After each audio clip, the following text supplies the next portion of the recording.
Boa noite.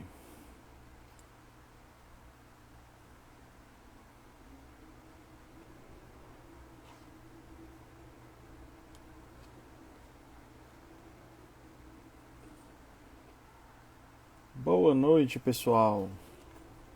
Sejam todos bem-vindos. A turma tá começando a entrar aí. Estamos esperando também nosso convidado entrar.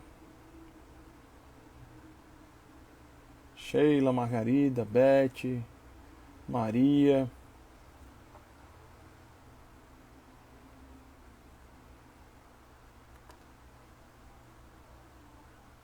Tânia, Cris. Opa, Fabiano.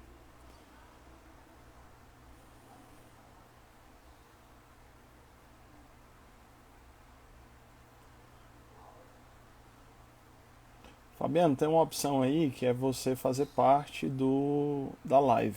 Aí você tem que marcar essa opção que aí eu te coloco aqui junto comigo.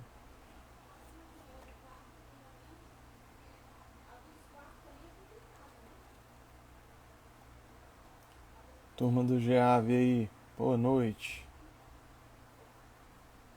Pronto. Agora vai dar certo. Os amigos do GAV, show, bacana.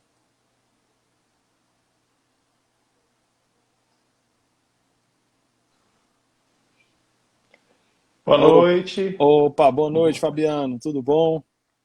Tudo em paz, tudo em paz. Deixa eu ajeitar aqui um pouco. Poderia me ver melhor? Pronto. Legal, seja Boa bem-vindo noite. a esse nosso espaço virtual aqui do Vinha de Luz, né? Que A agradeço a gente, oportunidade.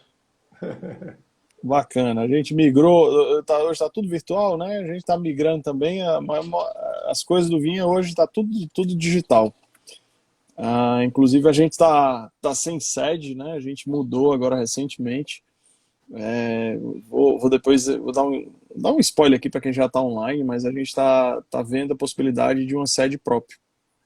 Finalmente, né? Depois de 20 anos, estamos fazendo já 20 anos o Vinha de Luz, o grupo está se organizando para ver a possibilidade de adquirir a sua sede própria.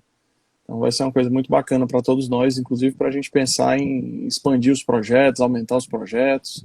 E vamos precisar de mais trabalhadores, né? Isso é uma coisa que enseja também. E aí, Fabiano, como é que estão as coisas? Tudo em paz. Esse mês, que é um mês bem especial, onde nós falamos sobre a prevenção, né, a prevenção do suicídio. Nós tentamos fazer aqui alguns esclarecimentos, falar sobre um comportamento que pode ser alterado, porque suicídio não é doença, suicídio é comportamento, e nós sabemos que o comportamento, nós podemos reformar os nossos comportamentos, nós podemos agir de forma diferente, raciocinar, observar, até mesmo o mesmo ângulo de forma diferente. Então, é muito importante que a gente, nesse mês, no mês de setembro, nós possamos fazer uma reflexão muito profunda a respeito da valorização da vida. A vida como um presente que recebemos de Deus, ela deve ser valorizada, ela deve ser amada, e a opção que nós temos é continuar a viver os nossos desafios, né? Porque pedimos os nossos desafios. Então, esse momento é um momento muito especial e é um momento que traz aí uma singeleza bem diferente de outros instantes. É verdade. É um momento de reflexão, mas que a gente já teve, inclusive, o pessoal do GEAV aqui também, conversando com a gente, antes mesmo do Setembro Amarelo. E é uma das coisas, é uma pandemia silenciosa, né? A gente vinha comentando isso, é uma verdadeira pandemia silenciosa. A quantidade de pessoas que sofrem caladas.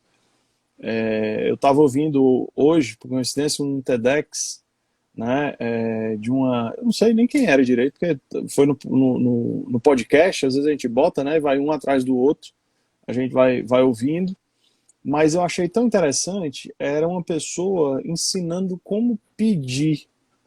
E aí eu digo, poxa, que coisa fantástica. E era como pedir um favor, porque às vezes é tão difícil a gente chegar para pedir. Ela contava a história dela, dizendo que estava numa viagem, era icônica a viagem que ela fez com o pai, que eles tava ela, o pai e a mãe, e eles se viram perdidos, né, numa estrada, e o pai era incapaz de pedir ajuda para alguém para voltar para a autoestrada, né, para highway.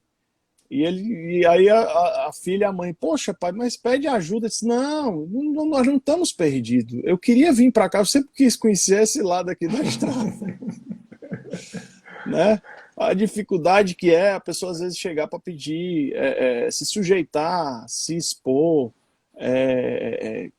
ter consciência e chegar para pedir uma simples ajuda. Olha, por favor, gostaria. E aí ela dava a dica de dizer assim, olha, quando você pedir ajuda, peça de forma clara, de forma dizendo o que é que você tá precisando da ajuda da pessoa, o que é que você espera com essa ajuda.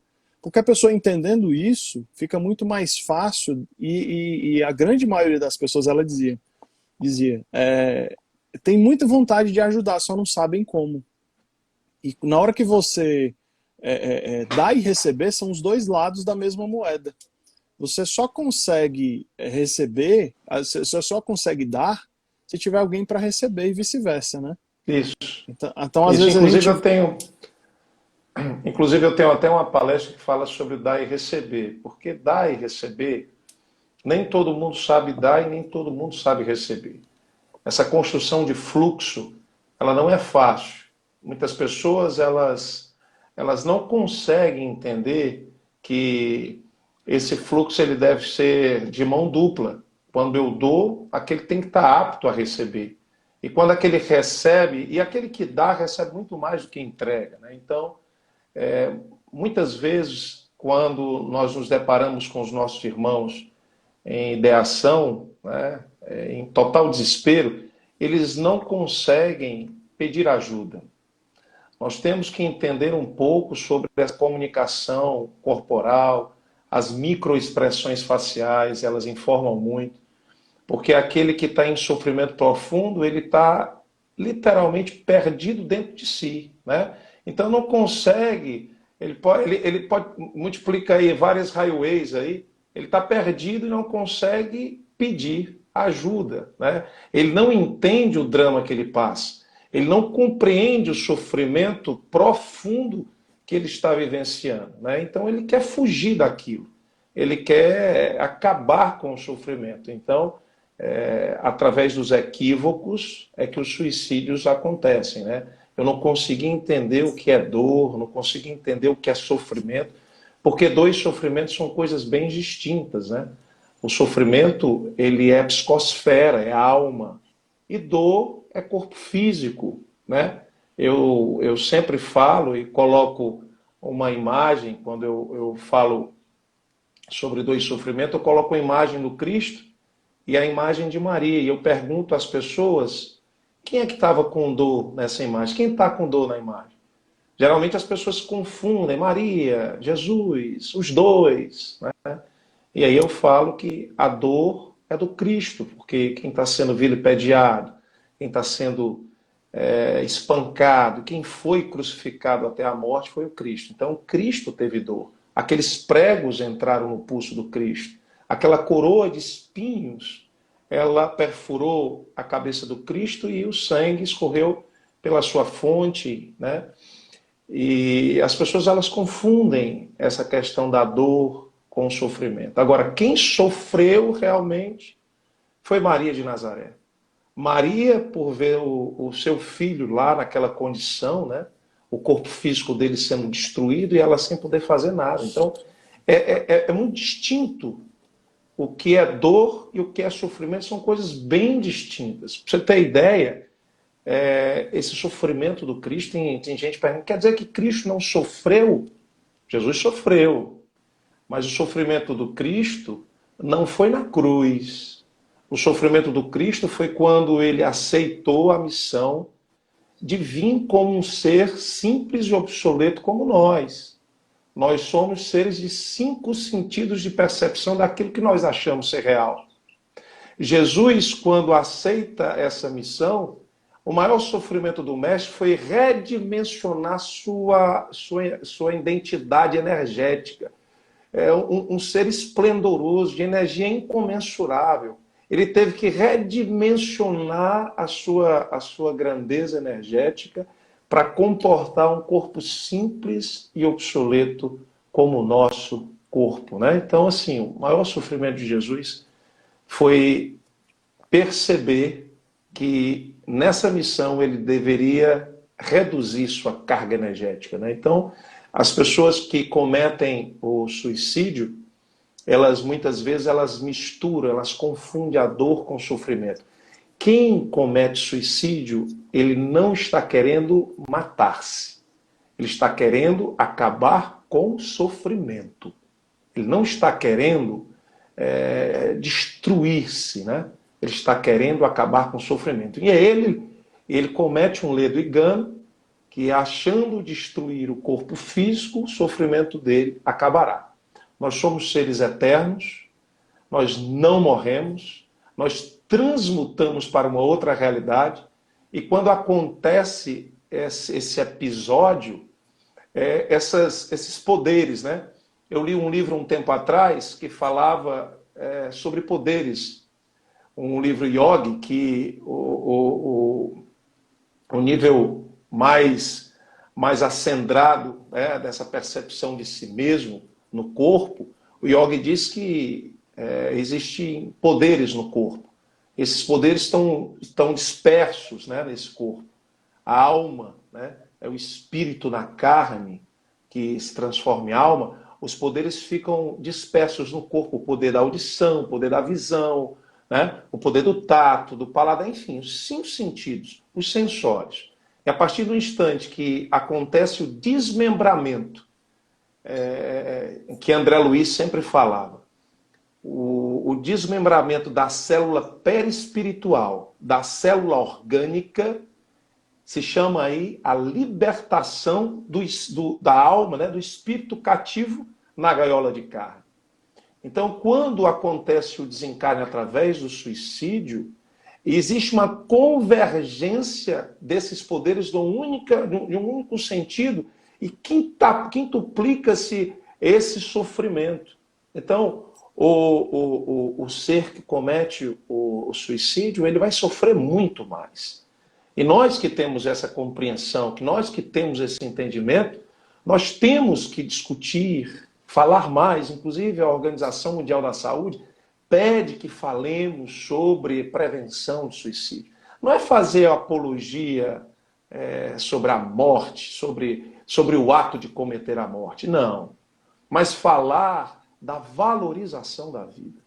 Nós temos que falar a respeito da importância de estarmos vivos, porque somos filhos do Altíssimo, somos filhos da luz, e devemos compreender que a nossa mudança de olhar, a mudança de paradigma, a ressignificação dos nossos contextos em sofrimento vai nos dar uma opção a mais para que a gente não cometa esse equívoco de tirar a vida do corpo físico. Porque esse corpo nada mais é do que um jarro orgânico que recebe o princípio inteligente, né? Então, existe esse equívoco que a gente tem que discutir, falar, debater, avisar aos desavisados que a vida é muito boa para ser vivida, né? E é um processo interessante que você falou, né, desse vaso, que na doutrina espírita, eu sei que algumas pessoas aqui talvez não sejam espíritas, né, estão ouvindo e vendo a gente, e a gente, na doutrina a gente comenta muito isso, é um processo muito lindo, muito perfeito da providência divina, que nos coloca no corpo certo, na família certa, no local certo, para que a gente possa ter... Não está nada errado. Tem nada errado. Está tudo certo. Tá tudo e a certo. gente vem viver as experiências, passar pelas experiências necessárias para a nossa evolução. São aquelas experiências que a gente mais precisa, que mais vão nos ajudar a evoluir, a ganhar, a trazer um aprendizado para essa existência, para essa jornada, né? E o que E, é engraçado, pronto, fala, e em termina. meio ao suicídio, né, a gente perde, joga fora a oportunidade, porque a gente joga fora tudo por conta de um sofrimento, por conta dessa dor Sim, que muitas vezes existe e que, por não ser externada, por não ser colocada para fora, né? Eu, quando era pequeno, eu tinha. Pequeno assim, era mais novo, eu tinha um grande amigo, era meu melhor amigo, né? E eu costumava brincar dizendo assim: olha, ele gostava de falar tudo para todo mundo. Eu dizendo: olha, é difícil eu ter um problema. Quando eu tenho um problema, eu conto pro fulano, fulano é meu amigo, né? Ele sai e conta para todo mundo, o problema se acaba, né? Então, era uma coisa assim que. você esvazia, né? É, Esse artifício, né? Eu costumo dizer, essa saída. Você tem que esvaziar o sofrimento. Por que que a gente fica como uma chaleira, sabe? É sofrimento e tem gente que não consegue extravasar, ficar colhendo em si esse sofrimento. E o sofrimento vai aumentando, vai aumentando, vai aumentando, vai aumentando. E você tem que ter uma válvula de escape para isso. E a válvula de escape mais importante é o falar. Nós temos que falar os nossos dramas. Nós temos que colocar para fora esse sofrimento. Porque só na perspectiva do falar é que a gente vai compreender que a gente tem que comunicar aquilo que nós estamos sentindo para que através do comunicar e aquele que está ali para escutar, mas é escutar mesmo. Eu costumo a dizer que tem muita gente que faz curso de oratória. Tem que ser feito curso aí de escutatória. Eu tenho que aprender a escutar o outro. Eu tenho que aprender a dar valor ao outro. Porque muitas vezes a gente só se apega à nossa condição de vida, à nossa boa vida, né? Eu costumo dizer que muitos de nós só vivemos do abdominal para baixo. Prazeres da boa comida, da boa bebida, prazeres gastronômicos e prazeres das relações, do encontro das relações íntimas. E não nos preocupamos em saber quem somos. Qual é a nossa missão aqui? Qual o nosso real valor? Nós só somos pessoas quando amamos pessoas. Eu escutei isso, eu achei isso fantástico. Nós só somos pessoas quando amamos pessoas. Então, envolver-se, preencher o outro em nós, a gente tem que se esvaziar e preencher o outro em nós, né? Agora, tem um problema muito grande, que muita gente que vive os seus dramas, vive de maneira tão intensa que se vitimiza. E aí começa a culpar a Deus, né? Jogar a responsabilidade que é sua nas mãos de Deus e começa a dizer: Deus, por que me castigastes? Deus, por que eu vivo uma vida tão infeliz? Se todos em minha volta vivem uma vida plena de sorrisos, de alegrias, por que eu vivo assim tão infeliz? Nós temos que nos questionar a respeito dessa autorresponsabilidade. Muitas vezes esse vitimismo ele potencializa uma ânsia de não permanecer. Eu estou com uma vontade, acho que eu vou tirar minha vida. Tem gente que diz assim, simplesmente porque há essa autorresponsabilidade de terceirizar a responsabilidade para os outros e não olhar para dentro de si, para buscar em si a saída, fica se gerando uma culpa, e essa culpa tem que ser transferida para o outro, e aí a culpa é sua, e as pessoas que apontam para outras pessoas, transferindo a sua não responsabilidade, querendo culpar os outros, é uma forma de comunicar esse sofrimento. Então a gente tem que começar a parar, porque tem gente que se vitimiza por tudo, coloca a culpa em todos e não observa que ele ou ela tem que fazer uma autorreflexão, tem que mergulhar nos seus sofrimentos. Charles Spurgeon, que foi um dos grandes pregadores do Evangelho do Cristo, calvinista batista, ele dizia que se nós mergulharmos no mar das nossas aflições e mergulharmos lá no fundo, nós encontraremos uma joia muito preciosa, que é a joia da verdade. Então, nós sabemos que a verdade, ela nos liberta. Mas é tão difícil nós mergulharmos em nós, nas nossas aflições, nos nossos sofrimentos, para buscar essa verdade dentro de nós. Porque é muito ruim quando a gente começa a se perceber que a gente é incapaz, que a gente é frágil, que a gente não suporta tanta coisa, e a gente não quer se perceber assim. Nós queremos sempre que os outros nos olhem como se fôssemos super-homens e super-mulheres. Mas nós não somos assim. Existe uma cobrança da sociedade muito grande. E essa autocerteza de nunca estar errado. Quem está errado é o outro. A culpa é do outro. A culpa não é minha.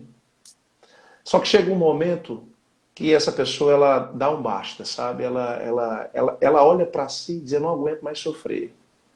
E aí, dos caminhos que se utiliza muitas vezes é o suicídio.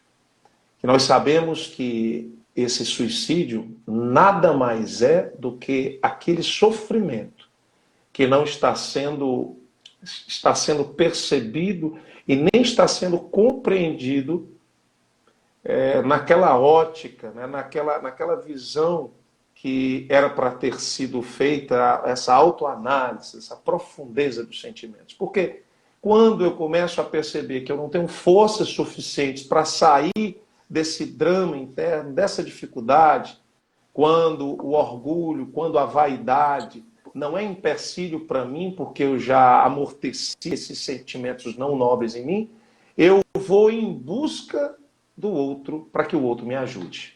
Me ajuda, meu irmão. Me abraça, me escuta. Eu estou precisando de você. Muitas vezes nós não conseguimos pedir ajuda.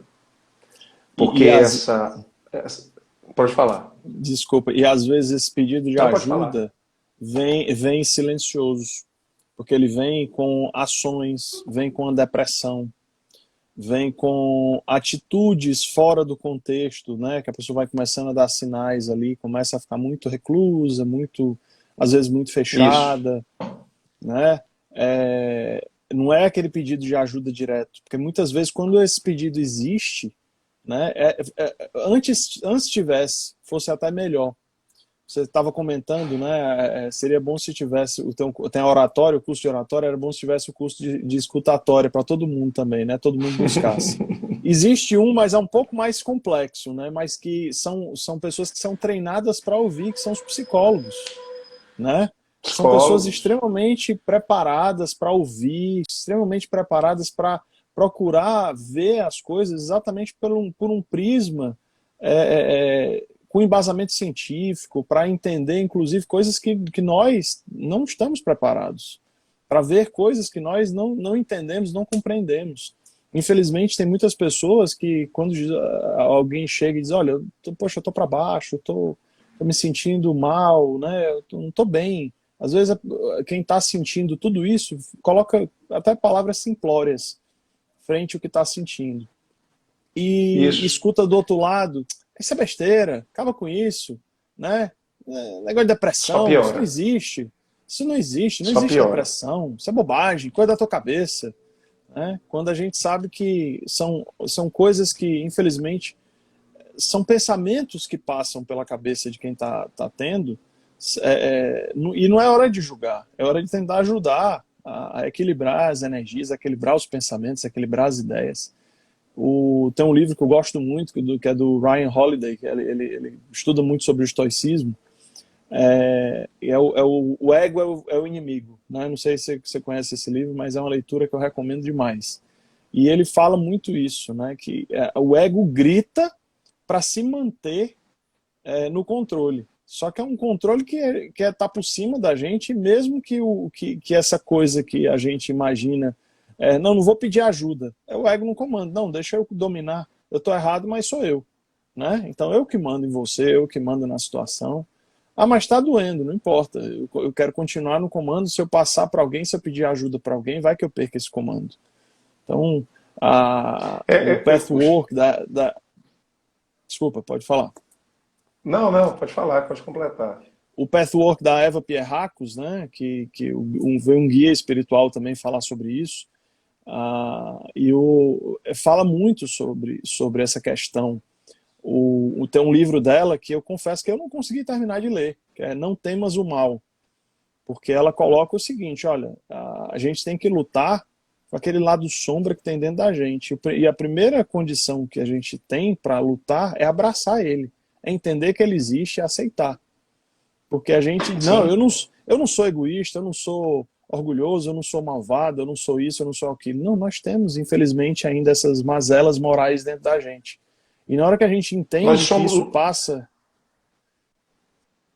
Nós somos luz, se a gente perceber isso. O grande problema é que a gente se esquiva dessa realidade. Essa realidade que nós sabemos que temos. Nós somos imperfeitos, nós estamos aqui numa jornada à perfeição. Para você parar e observar, nós estamos num segundo planeta, um planeta que margeou o primitivismo das relações e agora já está margeando um plano de regeneração. Ainda tem um mundo feliz, ainda tem um mundo perfeito. Então nós estamos ainda muito longe dessa perfeição que muitos dizem ter. Muitos, pelo orgulho, pela vaidade, eles se acham insubstituíveis, se acham donos do mundo, e a gente percebe várias personalidades assim. Mas o que é interessante, se você for parar para refletir sobre o sofrimento, e eu fiz aqui até uma tabela interessante, pela literatura de Jung. Jung ele fala uma tabela entre o tempo e as respostas emocionais. Se você parar para observar, existe o sofrimento, e esse sofrimento, muitas vezes, ele vem com a negação. Diz, não estou sofrendo, isso não é comigo. Eu não estou sentindo isso.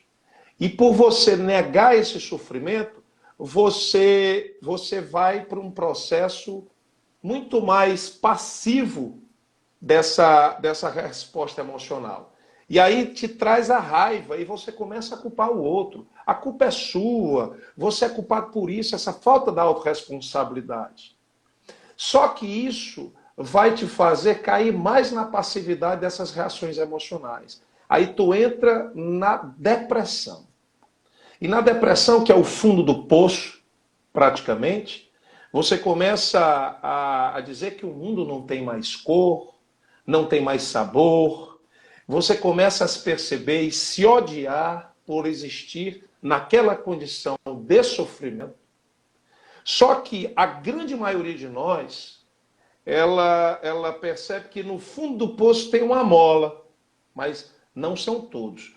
Os nossos irmãos que não conseguem perceber aquela mola no fundo do poço, né, que a gente tem que bater na pedra para a gente impulsionar e subir, emergir, mas muitos não conseguem e precisam de um acompanhamento psicológico, precisam de um acompanhamento médico, né, psiquiátrico, porque eles não conseguem emergir, não conseguem atingir essa mola, mas aqueles que conseguem, eles começam a entender que eles têm que negociar, porque é um sofrimento que acontece com o outro nas relações, com a relação com o outro.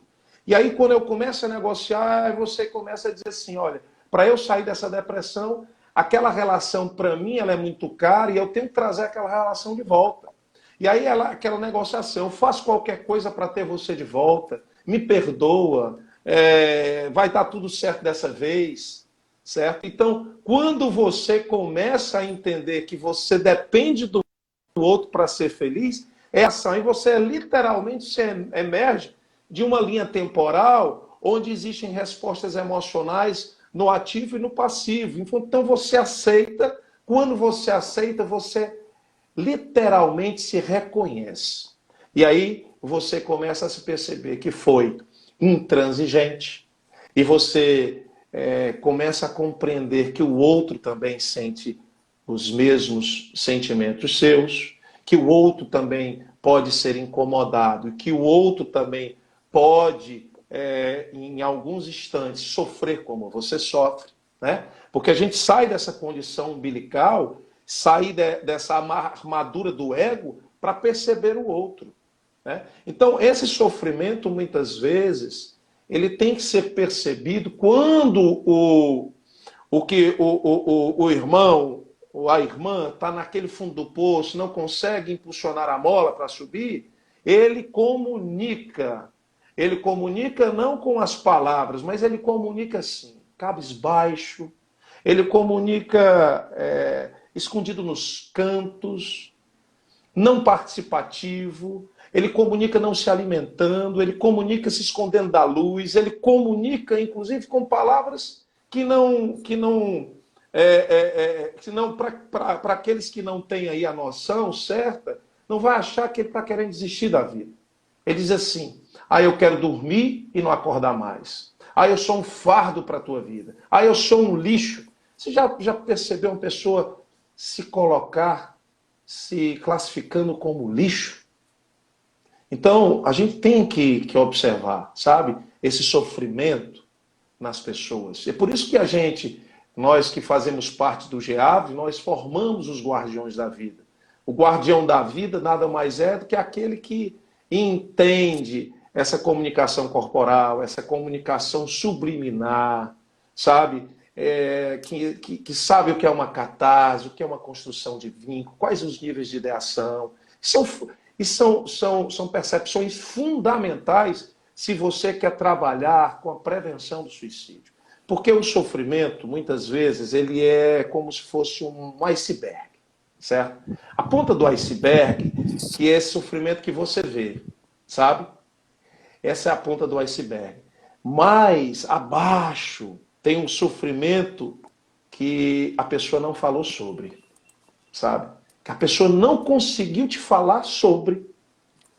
E a gente só pode compreender o que é esse iceberg por completo se a gente começar a aguçar em nós essas percepções mais sutis a respeito do sofrimento do outro. Porque não é fácil. Porque a gente vive, como eu falei no começo, a gente vive uma vida muito tumultuada em buscar sempre a qualidade de vida, mas a gente só olha para nós, a gente não olha para o outro. E muitas vezes essa tecnologia, agora não, mas no passado, essa tecnologia estava afastando os próximos e hoje está aproximando distantes. Aí você distante de mim e eu distante de você, mas nós estamos aqui próximos. Essa pandemia, esse processo tecnológico avançou assim, uns 10 anos. Mas antes a tecnologia estava afastando as pessoas, simplesmente pela falta de percepção do outro na sua vida. Chegar em casa, ver seus filhos, mas não interagir, não se comunicar com amor, sabe? Não entender o que eles sentem. E aí você mecanicamente acorda, toma um café, vai trabalhar, volta, janta, enfim, não tem uma interação e final de semana está exausto, não consegue se correlacionar com seus familiares. E aí não sabe por que um filho muitas vezes está trancafiado no quarto e o filho tira a vida. Eu sempre aqui perto. Perto não, muito distante. Né? Muito distante. Então são essas percepções que nos falta, sabe? Que nos falta aguçar. Porque todos nós temos a capacidade de sentir o outro, de entender o que o outro sofre. A gente tem que parar. Você falou uma coisa bem interessante que eu achei, que é exatamente a forma mecânica como a gente está trabalhando, como a gente está agindo hoje, né? É uma forma que muitas vezes a gente não para fazer. Eu sei que o mundo exige, a vida exige muito da gente. Mas outro dia eu estava com um amigo, que ele é psicólogo, e aí a gente se encontrou rápido e tal, e ele parou para pensar, e disse, oi Lima, tudo bom? Como você tá? Aí eu digo, tudo bem e tal. Aí ele parou, olhou para mim assim, na bila do olho e disse, não, sério, como você está? Aí eu parei, eu digo, poxa, engraçado, né? Como a gente essa pergunta que ele fez, aí eu parei um minuto, tomei ar, aí parei para olhar como eu estava e tentar dar uma resposta sincera, né, para ele. Mas ao mesmo tempo, me veio a reflexão de quantas vezes eu pergunto no automático para as pessoas como você está, né? Como é que você vai? Como é que a gente no dia a dia a gente faz isso o tempo todo e é da boca para fora, é Da quase boca que para fora. um tá, um cumprimento assim. Oi, tudo bem? Como é que tá? Ah, tô bem, tá. E continua. Então, talvez a gente fazer esse exercício, né, seja um exercício muito válido, porque ele permite talvez abrir diálogos, inclusive Sim, como esse, né, de dizer de verdade, como é que você está? E aí a pessoa parar e, poxa, deixa eu ver como é que eu tô. Ah, tô bem, acho que eu tô feliz, está acontecendo isso na minha vida, né? Ou ela pode também, no momento desse de catarse, falar alguma coisa, colocar para fora, né? E pode ser a pessoa que você menos espera, pode ser uma pessoa que trabalhe com você, pode ser uma pessoa que está do seu lado, pode ser um filho, né? Pode ser um ente mais próximo. Só que essa forma mecânica que a gente age não permite, às vezes, esses diálogos acontecerem. infelizmente é isso que acontece. E também essa falta de buscar, de se buscar, a gente acaba não entendendo os fechamentos de círculos, né?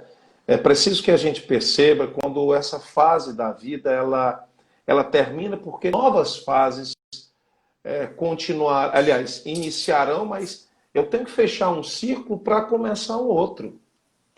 E esse não fechamento de um círculo, né, isso pode ser qualquer coisa na sua vida.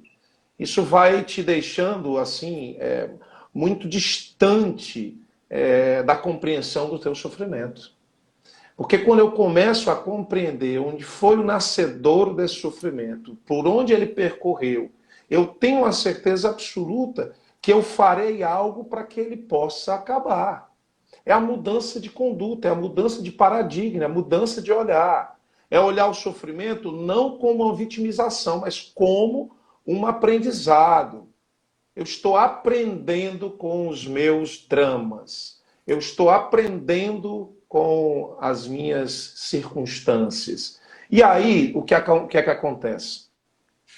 Eu sempre disse que nós aprendemos quando temos um forte impacto emocional. Se você, a estatística mostra, a grande maioria das pessoas que tentam cometer o suicídio, elas têm um impacto emocional muito forte. Esse impacto, e não conseguem, né? Esse impacto levam elas a perceber a vida de uma forma diferente. Lógico que essas pessoas devem ser acompanhadas.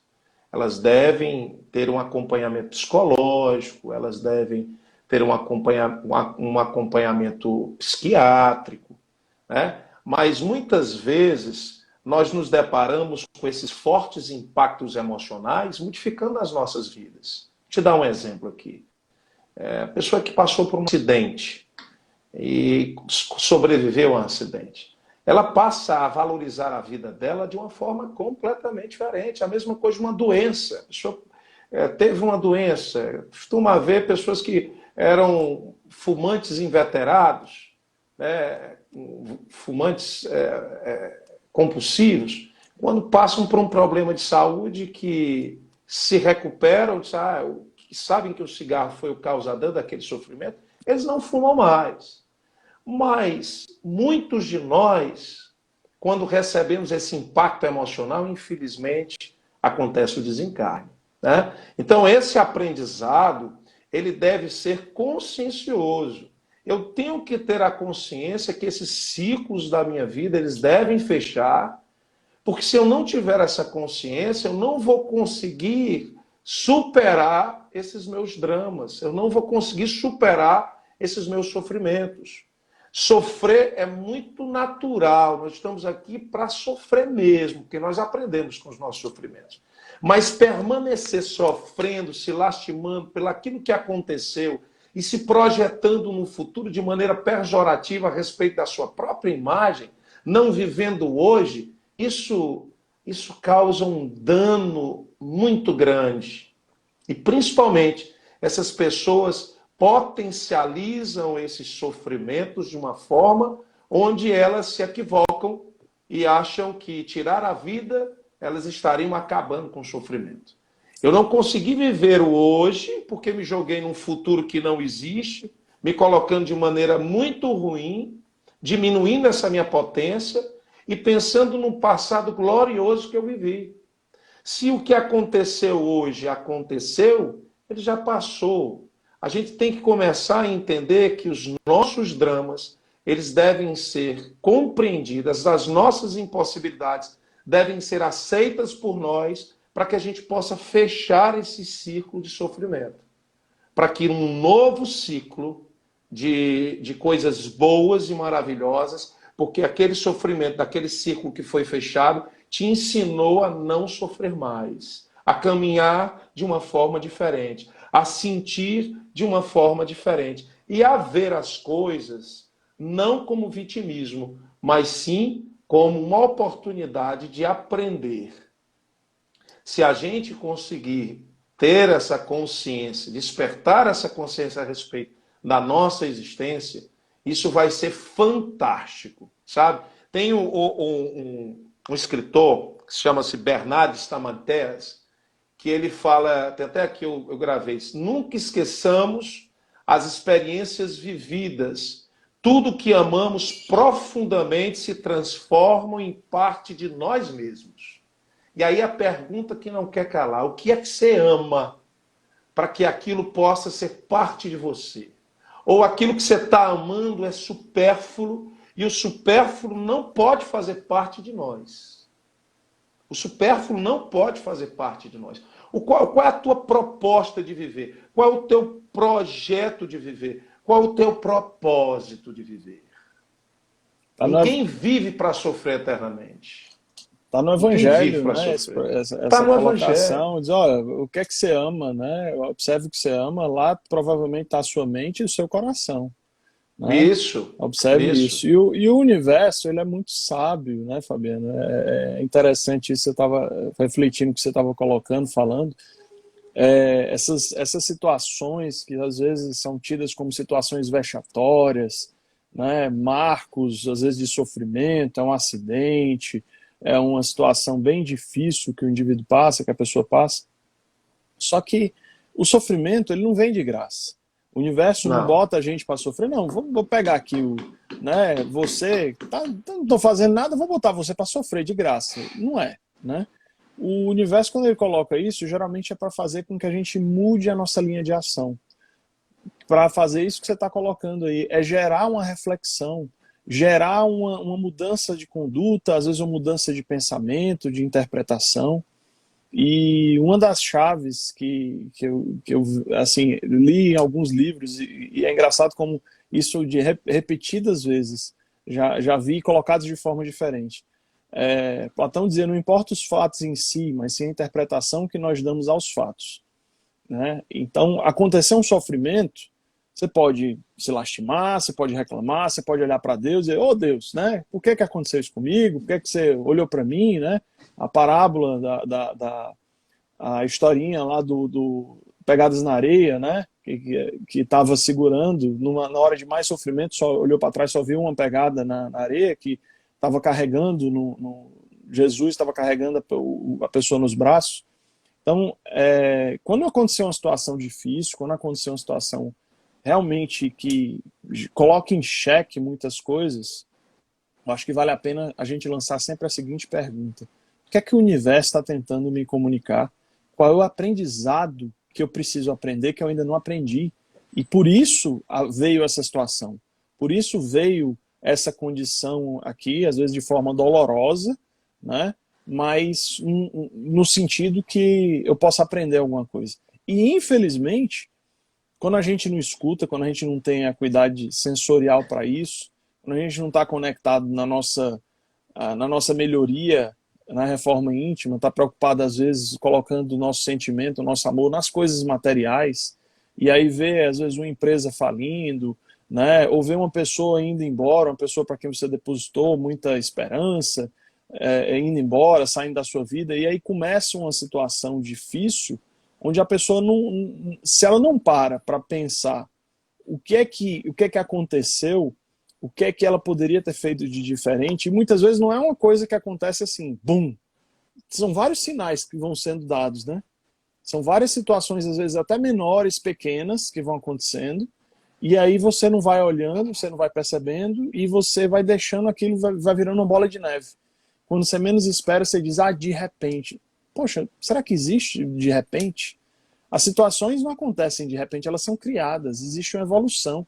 Você não chega no quintal de um terreno que você tem, de repente tem um pé de manga lá. Alguém comeu uma manga, jogou a manga por cima do muro, a manga caiu e encontrou uma terra, Ação e reação, né? né? E aí veio o sol, veio chuva, anos sem ninguém entrar lá, a Isso. coisa foi criando uma situação até que virou um pé de manga.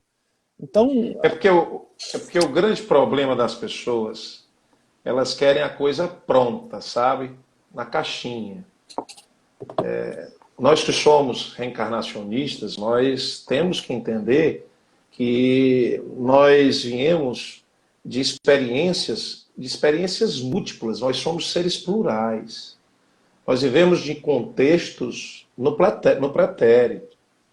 Mas o grande problema nosso é que a gente é tão imediatista que a gente fica querendo resolver os problemas no agora, agora, agora. Tudo isso depende de uma aceitação, de uma compreensão, de um despertar, de um acesso a essa consciência que muitas vezes a gente não quer despertar. Porque para a gente ir lá na verdade, a gente tem que mergulhar nesse mar da aflição. A gente tem que se descobrir cheio de imperfeições, que a gente é vaidoso, que a gente é orgulhoso, que a gente é mesquinho. E a gente não quer se perceber assim. A gente quer tudo feitinho. Eu vou tomar um comprimido, eu vou um psiquiatra acular, eu estou com esse sofrimento, ele vai me dar um comprimido, eu vou ficar bom. Aí se percebe que o comprimido vai te deixar, em alguns instantes, quando a droga ainda estiver fazendo efeito, vai te deixar ali, né? Ali no controle superficial do teu problema. Mas quando tu começa a pedir auxílio, cara, eu não vou só psiquiatra, não, eu vou para o psicólogo também. Porque eu preciso entender o que eu estou sofrendo. Eu preciso descobrir alguma coisa em mim, eu preciso acessar alguma coisa em mim para que eu possa entender que esse drama da minha vida, ele não veio à toa. Eu estou aqui para aprender. Se o sofrimento, ele é um grande professor, e nós estamos na escola da carne, e é na carne que nós vamos aprender a viver esses contextos de superação. Mas se eu relutar e querer que as coisas venham prontinhas, perfeitinhas, enquadradas para mim, pode esquecer, meu companheiro, não vem. Não vem. Tem que ter muita luta, tem que ter muito esforço, tem que ter muita autodescoberta. Para você ter uma ideia. Eu mesmo passei, semana passada, uma situação muito difícil, onde realmente fiquei melancólico, fiquei triste, mas essa superação, que deve ser algo sempre estimulado em nós, eu comecei a buscar, disse, poxa, se findou, se não dá mais para remediar, por que eu vou ter que ficar nesse drama? Não, eu vou começar a levantar minha cabeça, superar essa dificuldade, para sentir que na superação, eu sou forte, porque muitas vezes nós não sabemos que somos fortes. Nós somos muito mais fortes do que pensamos ser. Essa coisinha do arrumado, peitinho organizado, isso não existe. Supere os seus dramas, enfrente as suas dores do corpo físico, sofrimento da sua psicosfera mental, que você vai ver que você pode muito mais do que você pensa que pode. Mas nós temos que querer. Jesus, quando entra no tanque de Betesda, ele vê... O tanque de Betesda era um tanque que ficava em Jerusalém, num canto, onde os coxos, os paralíticos, os leprosos, todos se acotovelavam ali. porque existia um folclore que um rio, que o lago que passava, né, o córrego que passava nesse tanque, que enchia o tanque, quando as águas se mexiam, aquele que entrava na água, ele era curado, porque um anjo entrava na água. Isso é um folclore que, na época, eles ficavam em torno desse folclore. Aí o Cristo entra, vê um homem há 32 anos paralítico, e Jesus agacha-se, olha nos olhos desse paralítico e diz: queres que eu te cure? E aí a resposta do paralítico: até que quero, mas ninguém me leva às águas quando elas se movem. Aí o Cristo, mais uma vez, finta-lhe o olho, pergunta: queres que eu te cure? O que Jesus pedia ali? Pedia que ele estimulasse essa vontade de querer superar o seu drama, o seu obstáculo. Queres que eu te cure? Com o magnetismo do Cristo, ele fintou o olho do mestre e diz: quero, mestre. E aí Jesus: levanta, pega tua maca e segue. Leva a tua maca contigo. Ele poderia muito bem dizer assim: joga a tua maca fora, porque ela não te serve mais. Jesus fez isso simplesmente para que ele possa colocar a maca num canto onde ele possa ver essa maca e dizer assim: se eu superei uma vez, eu superarei outra. Nós temos que querer. Você falou muito bem, querer. O querer, inclusive, pedir ajuda. Me ajude, me ampare, me escute, me ame, eu preciso do teu amor. Sabe, então, está tudo dentro de nós. Nós só temos que acessar. O sofrimento nos ensina a acessar. Mas tem gente que sofre assim, e tem outros que sofrem assim, ó. Isso depende de cada um, a compreensão de cada um. Sabe? Eu tenho uma palestra minha que eu falo sobre os 4 cavalos, né? Que o Buda dizia que o homem ele era comparável a 4 cavalos. O primeiro cavalo, ele viu o chicote, e quando viu o chicote, ele entendia que tinha que abaixar a crina e obedecer o comando. Mas tinha um segundo cavalo, ele viu o chicote. Para obedecer o comando, ele tinha que ser chicoteado. E tinha um terceiro cavalo. Ele viu o chicote, ele era chicoteado, mas a chicotada tinha que ser forte o suficiente para cortar-lhe a carne. E tinha o quarto cavalo. Ele viu o chicote, ele era chicoteado, o chicote rasgava-lhe a carne, mas a pancada tinha que ser tamanha ao ponto de quebrar-lhe as patas, para ele poder obedecer. E aí a pergunta eu sempre faço: nós estamos em qual nível de cavalo? Né?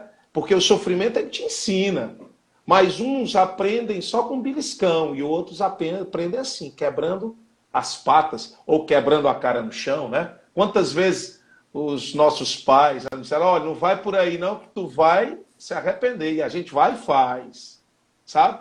Porque a gente parece que tem que sentir, parece que a gente é meio burro quando é jovem demais, né? A gente quer enfrentar tudo, mas esse sofrimento, quando eu começo a compreender que esse sofrimento ele me ensina e ele não me destrói, aí eu deixo de sofrer.